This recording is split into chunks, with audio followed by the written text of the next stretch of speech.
Bona vesprada, ens trobem així en quart jove amb Flor i hem vingut a fer-li unes preguntes de l'intercanvi de joves que s'ha fet així en quart.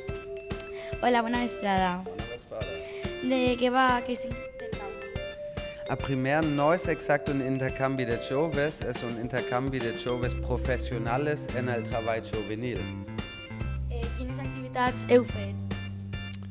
Com he dit, hem visitat per exemple el Casa de Joventut Badanquet i la Cebollera i hem fet entrevistes amb les treballadores juveniles i també amb les joves que estaven allà sobre com ells utilitzen el smartphone i que important és en el seu vida i cada dia és una altra activitat. Entre 5 països, entre ells estava Croàcia, Eslovàquia, Alemanya, Àustria i Xipre, i me olvidava un, bueno, i la gent d'ací.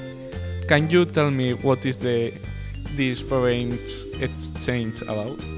So it's actually a training course about new technologies, and so we came here to be learn how to use the new technologies with the work with youngsters.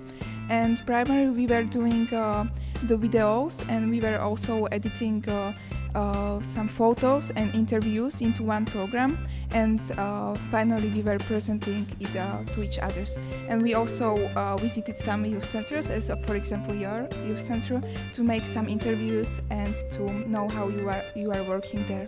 ¿Pensáis que es importante trabajar en el tiempo libre de los jóvenes utilizando las nuevas tecnologías? Pues creo que es muy importante para utilizar nuevas tecnologías, no solo con los jóvenes, pero también con los adultos. Con los jóvenes es tal vez un poquito más fácil porque vivimos en ese tiempo cuando todo está en Twitter, con las tecnologías, con celulares y así. Entonces creo que nueva tecnología puede ser muy como útil, sí, para hacer unas cosas buenas como así, películas o... ¿Qué os ha parecido este intercambio? Me ha gustado mucho porque encontramos nuevos amigos, aprendimos nuevas cosas, también vimos ciudad muy bonita, Valencia y así. Pues muchas gracias. Muchas gracias a ti. Pues nada, adiós.